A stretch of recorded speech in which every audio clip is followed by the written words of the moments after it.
બનાસકાંઠા જિલ્લાનું વિભાજન કરીને થરાદને અલગ જિલ્લો બનાવવાની માંગ હજુ અધ્ધરતાર છે, ત્યાં તો વર્ષોથી તાલુકાના દરજ્જાથી વંચિત ગઢને તાલુકો બનાવવાની માંગે જોર પકડ્યું છે। આ વિસ્તારના આગેવાનો આખરે પાણીએ ચડ્યા છે। આગામી લોકસભા ચૂંટણી પહેલા જો ગઢને તાલુકો બનાવવાની માંગ પૂરી નહીં કરાય તો લોકસભાની ચૂંટણી બહિષ્કારની ચીમકી ઉચ્ચારતા ગઢ પંથકમાં રાજકારણ ગરમાયું છે। ગઢ ગામ આજુબાજુના 25 ગામોનું સેન્ટર ગામમાં છે। આઝાદી પહેલા નવાબના શાસન વખતે ગઢ તહેસીલ કહેવાતું હતું અને તાલુકાને લગતી કામગીરી થતી હતી। પંચાયતી રાજ આવતા ગઢ ગામ તેની તહેસીલની ઓળખ ગુમાવી દીધી, જ્યાં છેલ્લા 20 વર્ષથી આ વિસ્તારના લોકોને વારંવાર રજૂઆત અને ચૂંટણી ટાણે રાજકીય પાર્ટીઓને ગઢ તાલુકો બનાવવાના ઠાલા વચન સિવાય કશું જ નથી આપ્યું।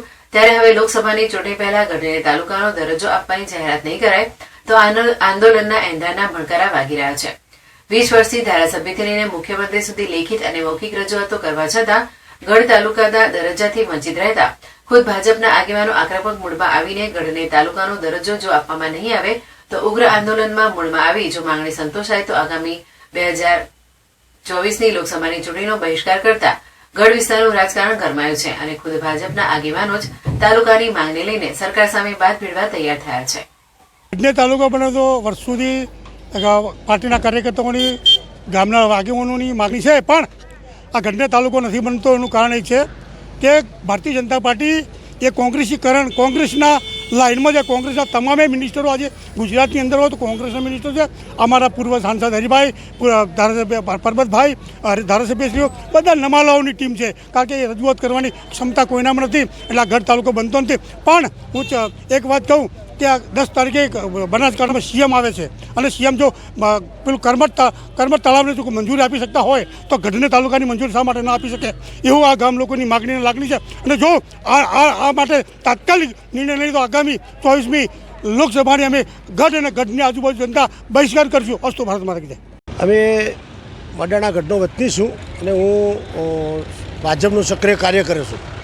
હું છેલ્લા 30-40 વર્ષથી ભાજપનું કામ કરું, પણ ભાજપની સરકાર આવે 27 વર્ષ, પણ હવે 27 વર્ષથી લગાતાર ચૂંટણી આવે એટલે અમે રજૂઆત કરીએ કે ભાઈ ગઢ તાલુકો બનાવો તો અમારે પાલનપુર જવું ન પડે।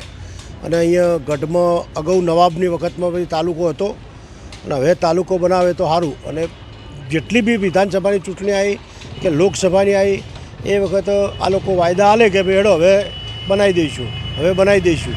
આ 2017ની વિધાનસભા ચૂંટણી આવી એ અમે વાયદા આલ્યા હતા કે ભાઈ અમે તાલુકો બનાવશું, અને હવે આ 2024ની લોકસભાની ચૂંટણી આવે એ એના પહેલાં અમારો તાલુકો જાહેર કરે એવું અમે આ ભાજપ સરકારવાળાને વિનંતી કરીએ છીએ અને અમારા આ બધા નજીકના ગામડાવાળાને વધારે વધારે લાભ થાય એવું છે।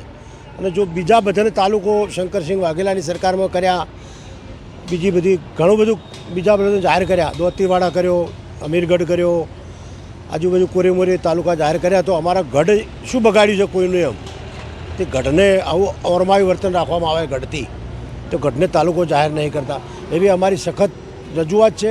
અને જો આ વખત 2024 પહેલાં ચૂંટણી પહેલાં જો અમારો આ તાલુકો જાહેર નહીં કરવામાં આવે તો અમે ચૂંટણીનો બહિષ્કાર કરીશું અને જબરજસ્ત એનો ગાંધી ચિંધ્યા માર્ગે લડત લડીશું। આવી અમારી રજૂઆત છે।